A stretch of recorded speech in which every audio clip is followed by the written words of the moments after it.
بسم اللہ الرحمن الرحیم۔ کلمہ طیبہ۔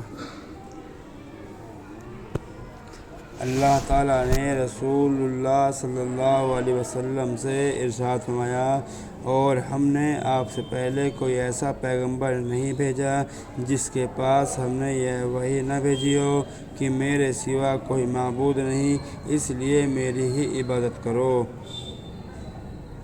اللہ تعالیٰ کا ارشاد ہے، ایمان والے تو وہی ہیں کہ جب اللہ تعالیٰ کا نام لیا جاتا ہے تو ان کے دل ڈر جاتے ہیں، اور جب اللہ تعالیٰ کی آیتیں ان کو پڑھ کر سنائی جاتی ہیں تو وہ آیتیں ان کے ایمان کو قوی کر دیتی ہیں، اور وہ اپنے رب ہی پر توکل کرتے ہیں۔ اللہ تعالیٰ کا ارشاد ہے، جو لوگ اللہ تعالیٰ پر ایمان لائے اور اچھی طرح اللہ تعالیٰ سے تعلق پیدا کر لیا، اور اللہ تعالیٰ عنقریب ایسے لوگوں کو اپنی رحمت اور فضل میں داخل کریں گے اور انہیں اپنے تک پہنچنے کا سیدھا راستہ دکھائیں گے، جہاں انہیں رہنمائی کی ضرورت پیش آئے گی ان کی دستگیری فرمائیں گے۔ اللہ تعالیٰ کا ارشاد ہے، بے شک ہم اپنے رسولوں اور ایمان والوں کی دنیا کی زندگی میں بھی مدد کرتے ہیں اور قیامت کے دن بھی مدد کریں گے، جس دن اعمال لکھنے والے فرشتے گواہی دینے کھڑے ہوں گے۔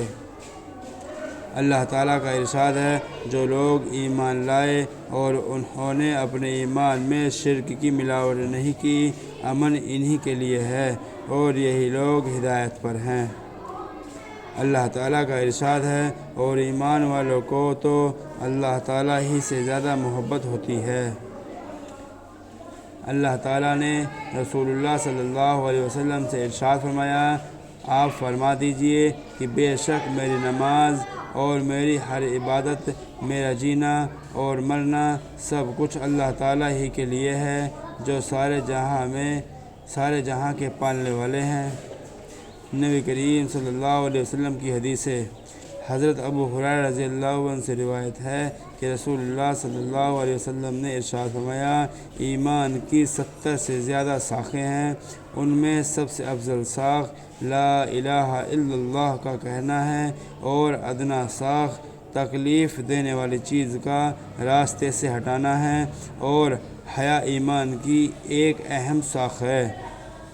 حضرت ابو بکر صدیق رضی اللہ عنہ سے روایت ہے کہ رسول اللہ صلی اللہ علیہ وسلم نے ارشاد فرمایا، جو شخص اس کلمہ کو قبول کر لے جس کو میں نے اپنے چچا ابو طالب پر ان کے انتقال کے وقت پیش کیا تھا اور انہوں نے اسے رد کر دیا تھا، وہ کلمہ اس شخص کے لیے نجات کا ذریعہ ہے۔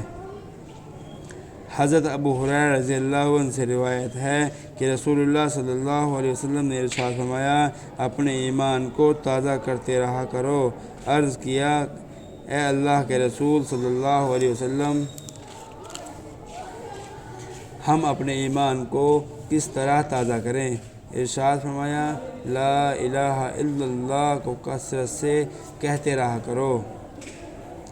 حضرت جابر بن عبداللہ رضی اللہ عنہ فرماتے ہیں کہ میں نے رسول اللہ صلی اللہ علیہ وسلم کو یہ ارشاد فرماتے ہوئے سنا، تمام اذکار میں سب سے افضل ذکر لا الہ الا اللہ ہے، اور تمام دعاؤں میں سب سے افضل دعا الحمدللہ ہے۔ فائدہ: لا الہ الا اللہ سب سے افضل اس لیے ہے کہ سارے دین کا دار و مدار اسی پر ہے، اس کے بغیر نہ ایمان صحیح ہوتا ہے اور نہ کوئی مسلمان بنتا ہے۔ الحمدللہ کو افضل دعا اس لیے فرمایا گیا کہ کریم کی تعریف کا مطلب سوال ہی ہوتا ہے، اور دعا اللہ تعالیٰ سے سوال کرنے کا نام ہے۔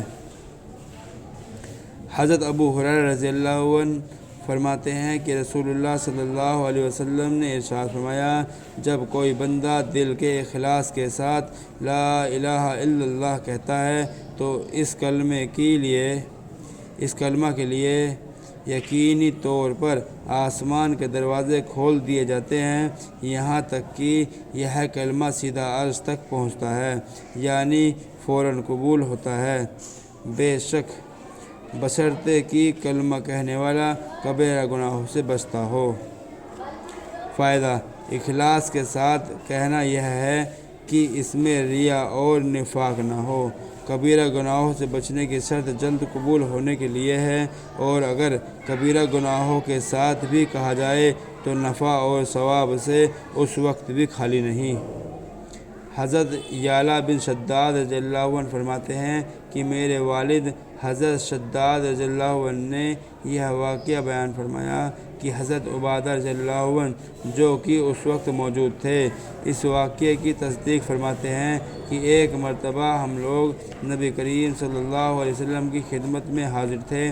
رسول اللہ صلی اللہ علیہ وسلم نے ارشاد فرمایا، کوئی اجنبی غیر مسلم تو مجمع میں نہیں؟ ہم نے عرض کیا، کوئی نہیں۔ ارشاد فرمایا، دروازہ بند کر دو۔ اس کے بعد ارشاد فرمایا، ہاتھ اٹھاؤ اور کہو لا الہ الا اللہ۔ ہم نے تھوڑی دیر ہاتھ اٹھائے اور یہ کلمہ طیبہ پڑھا۔ پھر آپ صلی اللہ علیہ وسلم نے اپنا ہاتھ نیچے کر لیا، پھر فرمایا، الحمدللہ، اے اللہ، آپ نے مجھے یہ کلمہ دے کر بھیجا ہے اور اس کلمہ کی تبلیغ کا مجھے حکم فرمایا ہے، اور اس کلمہ پر جنت کا وعدہ فرمایا ہے، اور آپ وعدہ خلاف نہیں ہیں۔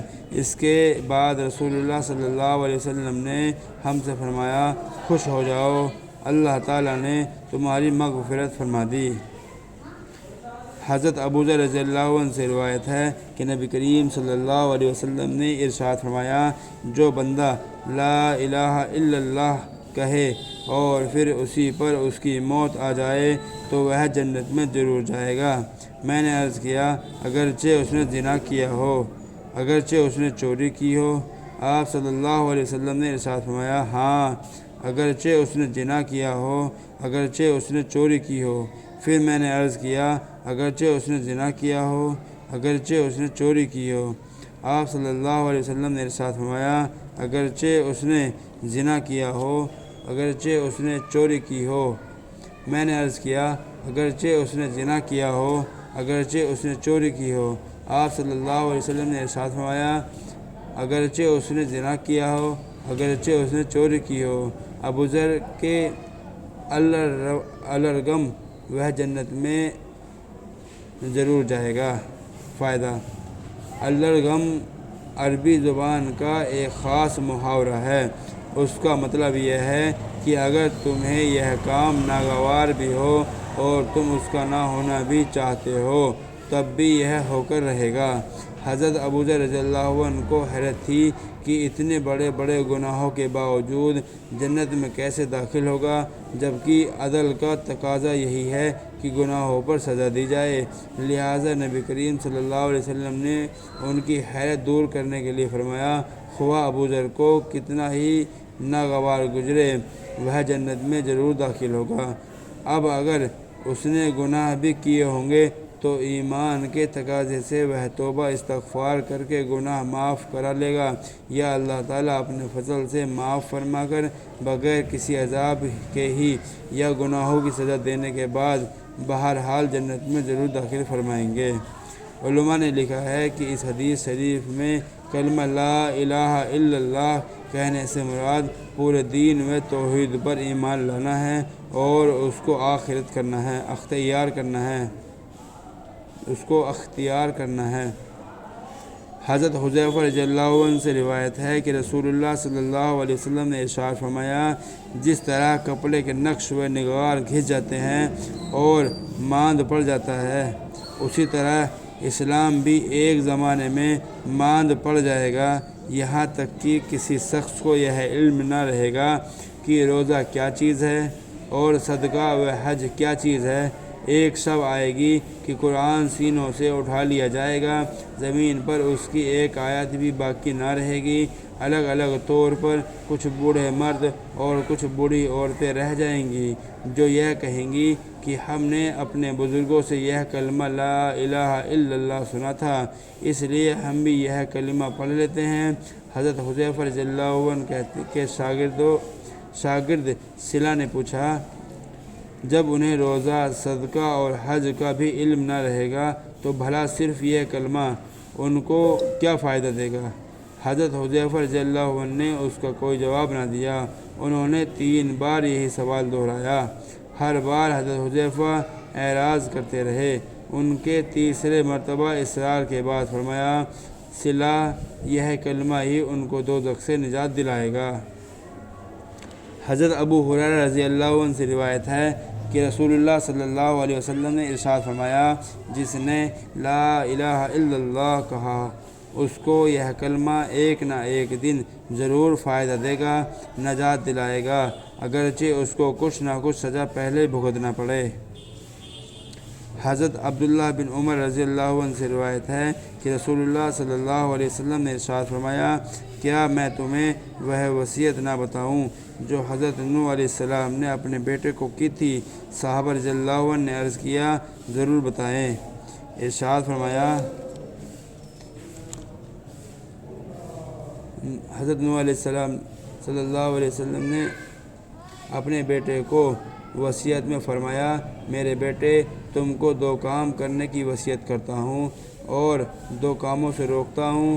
ایک تو میں تمہیں لا الہ الا اللہ کے کہنے کا حکم دیتا ہوں، کیونکہ اگر یہ کلمہ ایک پلڑے میں رکھ دیا جائے اور تمام آسمان و زمین کو ایک پلڑے میں رکھ دیا جائے تو کلمہ والا پلڑا جھک جائے گا، اور اگر تمام آسمان و زمین کا ایک گھیرا ہو جائے اور بھی ہو جائے تو بھی یہ کلمہ اس گھیرے کو توڑ کر اللہ تعالیٰ تک پہنچ کر رہے گا۔ دوسری چیز جس کا حکم دیتا ہوں وہ ہے سبحان اللہ العظیم و بحمدہ کا پڑھنا ہے، کیونکہ یہ تمام مخلوق کی عبادت ہے اور اسی کی برکت سے مخلوقات کو روزی دی جاتی ہے۔ اور میں تم کو 2 باتوں سے روکتا ہوں، شرک سے اور تکبر سے، کیونکہ یہ دونوں برائیاں بندے کو اللہ سے دور کر دیتی ہیں۔ حضرت طلحہ بن عبید اللہ رضی اللہ عنہ سے روایت ہے کہ نبی کریم صلی اللہ علیہ وسلم نے ارشاد فرمایا، میں ایک ایسا کلمہ جانتا ہوں جسے ایسا شخص پڑھے جس کی موت کا وقت قریب ہو تو اس کی روح جسم سے نکلتے وقت اس کلمہ کی بدولت ضرور راحت پائے گی، اور وہ کلمہ اس کے لیے قیامت کے دن نور ہوگا۔ وہ کلمہ لا الہ الا اللہ محمد الرسول اللہ صلی اللہ علیہ وسلم ہے۔ حضرت انس رضی اللہ عنہ سے روایت ہے کہ رسول اللہ صلی اللہ علیہ وسلم نے ارشاد فرمایا، ہر وہ شخص جہنم سے نکلے گا جس نے لا الہ الا اللہ کہا ہوگا اور اس کے دل میں ایک جوں کے وزن کے برابر بھی بھلائی ہوگی، یعنی ایمان ہوگا۔ پھر وہ شخص جہنم سے نکلے گا جس نے لا الہ الا اللہ کہا ہوگا اور اس کے دل میں گندم کے دانے کے برابر بھی خیر ہوگی، یعنی ایمان ہوگا۔ اور پھر ہر وہ شخص جہنم سے نکلے گا جس نے لا الہ الا اللہ کہا ہوگا اور اس کے دل میں ذرہ برابر بھی خیر ہوگی۔ اللہ تعالیٰ عمل کی توفیق عطا فرمائے۔